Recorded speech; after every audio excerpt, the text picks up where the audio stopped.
Alright, so now that you know about redox reactions, it's important that you learn how to balance a redox reaction. So there's a couple rules you have to follow. First off, as soon as you see that you need to balance a redox reaction, you need to divide it into its oxidation and its reduction half. And you can do that by oil rig. Then you balance all of the elements except for hydrogen and oxygen. Now, your hydrogen and oxygens are going to be out of whack once you do this, so we balance the oxygens first. And we do this by adding water to whichever side needs it. So that will balance out our oxygens. We can then balance out our hydrogens by simply adding hydrogen ions. Balance the charges by adding electrons, and then multiply by the half reactions, whichever one's less, by a whole number ratio so that they have the same number of electrons, both your oxidation and your reduction. And lastly, cancel out any like terms. Now all this would happen in an acidic solution. You're going to have these hydrogen ions floating around. If the problem says you have a basic solution, though, we're going to have to do one extra step, and we add hydroxide on both sides of the equation to cancel out those hydrogens. And you'll see this in my second example. And lastly, you can check to make sure you have a balanced equation by checking to make sure your charges balance out. So let's go ahead and do one of these. So here we have permanganate and the iodine ion becoming magnesium ion and iodine. So let's first start off by assigning oxidation states and oxidation numbers to each one of these. Oxygen, always your go-to guy, is 2 minus. And if I have 4 oxygens, that means I'm contributing a minus 8 overall charge to this. If it's not going to equal out to 0, it has to equal out to minus 1. So magnesium here must be plus 7. Iodine, we're already given an oxidation state, same with magnesium on this side. So the only thing left is to determine the oxidation state of elemental iodine, which is, since it's elemental, is going to be 0. So now we have to break this into what's being oxidized and what's being reduced. So, since iodine goes from being iodine minus to iodine 0, that means it's got to lose electrons to make that shift. So that must be what is being oxidized. So let's write that up right here. And since the manganese ion is going from being plus 7 plus to 2 plus, that's going to accept electrons, so that must be what's being reduced. Alright, so let's start with iodine, because that's probably going to be our easiest one. First off, make sure we balance the equation. So we've got 1 iodine, 2 iodines. Let's double the iodines in the reactants. Next, we balance out any oxygens, no oxygens. Balance out any hydrogens, there's no hydrogens. So the last thing is balance out the charge. We have 2 iodines here, each contributing a minus 1 charge. So this is minus 2 on this side. So we're going to have to add 2 electrons as a product here.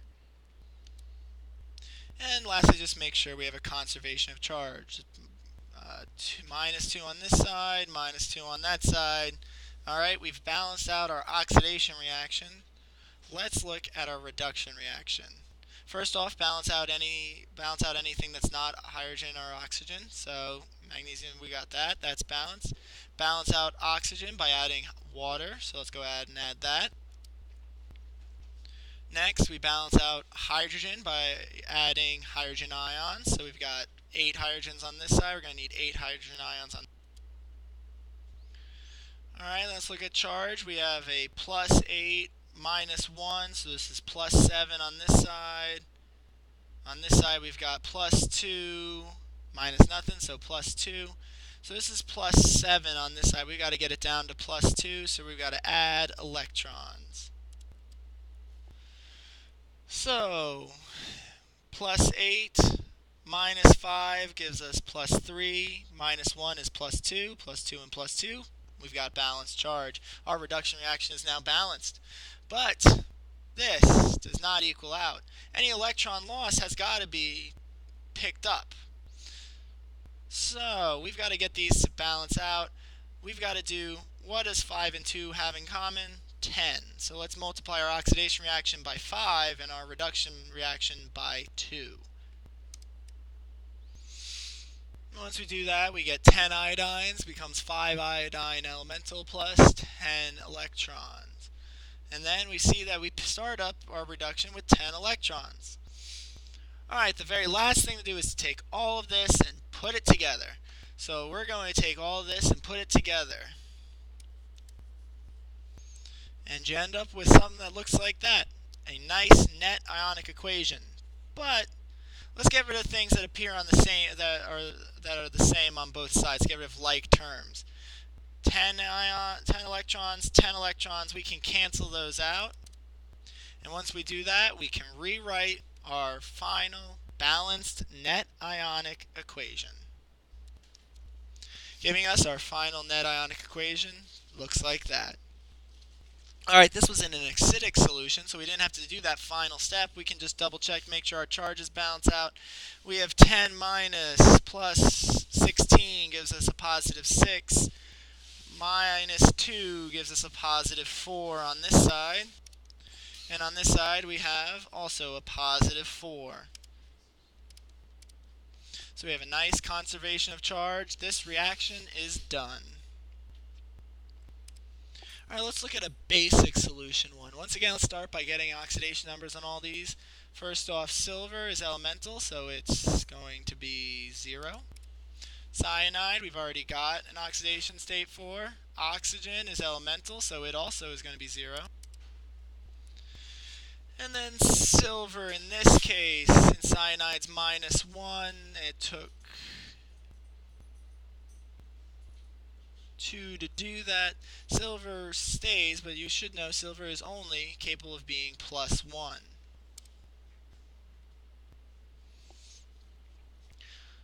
Oh, silver's always plus 1. Alright, but now you're saying, wait a minute, something ain't right here.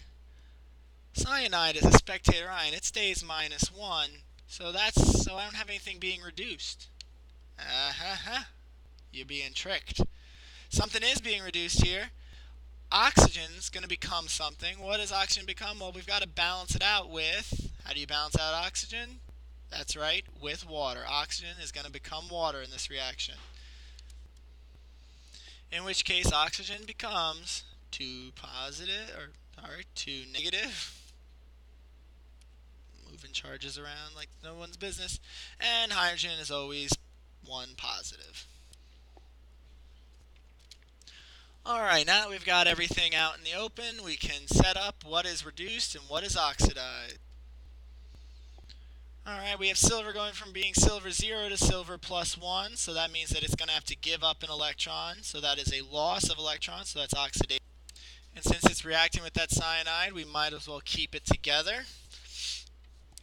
Alright, and then last for our reduction, oxygen goes from being 0 to oxygen minus 2. So let's go ahead and put that up. Alright, let's go ahead and balance some of this out. Alright, first off, silver and cyanide becomes silver cyanide. Alright, balance out, make our balance everything except for hydrogen and oxygen, so we're going to need 2 cyanide here. Once we get that, we've got to conserve our charge, so we're going to have to look at the number of electrons. So we've got minus 2 on this side, minus 1. Got to add an electron here. Check to make sure we have conservation of charge. This is minus 2. This is minus 2. Yep, we got a nice balanced equation. Alright, reduction. Let's go and balance out everything except for hydrogen and oxygen. Well, there's only hydrogen and oxygen here. So next step, balance out. Let's start with the oxygens, since that's what we were given. We got 2 oxygens, 1 oxygen, it's double our. Now we got to balance out hydrogen, so we put hydrogen ions on that side. Once we got that, we've got to balance out this charge here. So we've got plus 4 and 0, so we got to take this plus 4 down to 0. So let's add 4 electrons. And we've got a nice balanced equation there now. Conservation of charge, conservation of mass, everyone's satisfied. But if you look, this equation happens in base. This is a basic equation. This reactions happening in a base. So these 4 hydrogen ions, they can't stay here. We're going to eventually have to get rid of them. But for right now, let's focus on getting through the entire problem. So we need to make sure our electrons cancel out because they've got to go somewhere. So we have 4 down here. 1 common denominator, common factor is 4. So let's multiply this whole equation up here by 4. Once you do that, we've got this here. Now all we got to do is take all this, mush her together. So once you do that, we're going to look like this. Alright, now we can cancel out like terms. Let's get rid of these electrons first off. Once we do, our equation will be balanced and it will be an acidic. So we've got to make sure we cancel out some of these hydrogens in just a moment. So here's our net ionic equation without its electrons. Now since this is in a base, this is all happening in a base, that means that any of these hydrogens that are produced or are being used are going to be used up by a hydroxide. So if we add enough hydroxide to both sides of the equation to cancel them out, we'll have what's actually going on here. So I have 4 hydrogens on this side. I'm going to need to add 4 hydroxides to both sides of the equation. So here's 4 hydroxides on this side. Here's 4 on this side. Hydrogen and hydroxide get together to form water. And this hydroxide simply gets added to this equation. Alright, I'm going to open up some room really fast. And I'm going to rewrite this equation so it all is in a nice one line for you. Now, once again, we have to go through and make sure we have no like terms, because you don't want to have things on both sides of the equation. That's just sloppy. So, right off the bat, here's 4 waters, and there's 2 waters on this side. So we can cancel out these 2 waters and take this 4 and instead make it 2, right? So let's go ahead and do that. So we cancel them out, and then let's rewrite the equation with this next. Now instead of being 4, this will be 2, and we'll have our final net ionic equation. Ta-da! Balancing net ionic equations using the half reaction method.